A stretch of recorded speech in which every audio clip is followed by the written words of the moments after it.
On today's Outside the Box reviews, we are taking a look at the DC Universe Wave 11 Collect and Connect figure of Kilowog.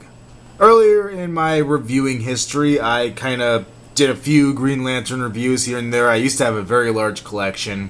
I ended up selling off the collection, doing kind of a mashup review of all the figures I had left, with the exception of a few, and Kilowog was one of them. Basically, I left Kilowog until the very end of things. I actually held off getting rid of him for a while, but now that I'm finally parting with this figure, I figured I'd do a review of him before I left him and no longer have him in my possession. And this is a really, really cool figure. Now, being a Collect and Connect figure, you did have to buy 6 different figures to build this Kilowog.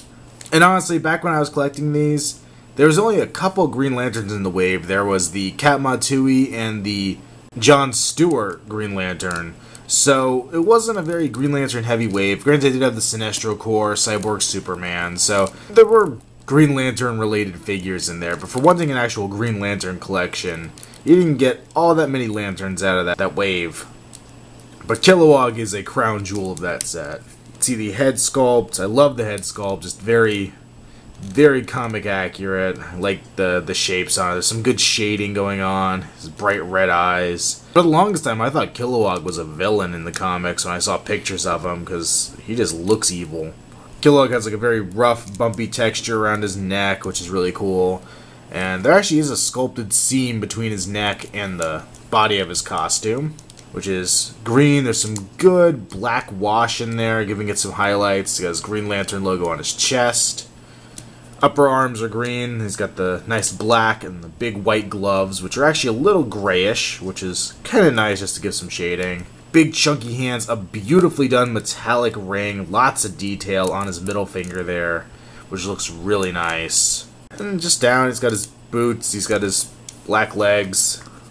I mean, honestly, it's a Green Lantern figure. There's not a ton to it. The sculpt on it's good, the muscles are good. This really is one of the primary bodies they use for a lot of DC Universe Collect and Connect figures. Basically, it seems like they have like just a handful of bodies. They have kind of a tall, skinnier body, and then they have this big chunky one they've used for several people, including Arkillo. Arkillo is basically this figure all over again with new hands and a retooled upper body and head. For articulation, he has a pretty good range of movement on his head. You can get it to turn side to side, up and down. There's a ball joint in there, but you don't get the best. The head is rubberized, which makes it easy to pop onto that ball joint, even though it is a little discolored based on what you see there. But the ears are nice and rubbery too, which means you're not going to break it. He has the abdomen crunch. You can swivel at the waist, pin and socket shoulders, rotate at the upper arm, bend at the elbow, rotate at the wrist. I love the DC Universe style legs. They go forward and back and out to the side. Hasbro, take note of this. These are pretty nice. You can bend at the knee at one point, and you can bend at the ankle, and also you have a little bit of ankle pivot in there. The articulation's pretty nice, though I think I would have really enjoyed having a upper leg swivel. You basically do have where you could have just cut the joint right here and given it a nice swivel, just like the normal smaller figures have. But still, I'm not complaining. You do get a good range of motion out of the character. Overall, Kilowog is a pretty simple figure. He's big and he's well done. The sculpting's nice on him. The paint's pretty darn good on him. I love the detail on his ring. He's a really, really, really awesome figure, which he should be. It's not like a normal figure that you could just go out and buy for the most part. You either have to go to eBay to get this guy, or you have to buy all the other figures and piece together your own Kilowog.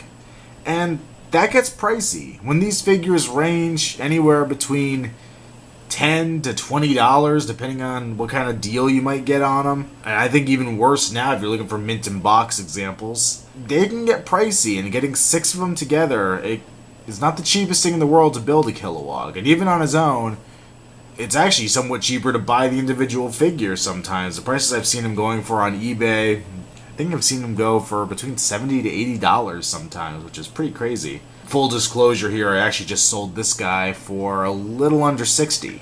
And the main reason I hung on to this character for so long past my Green Lantern collecting days was I really like him. He's a really, really cool figure, really well done.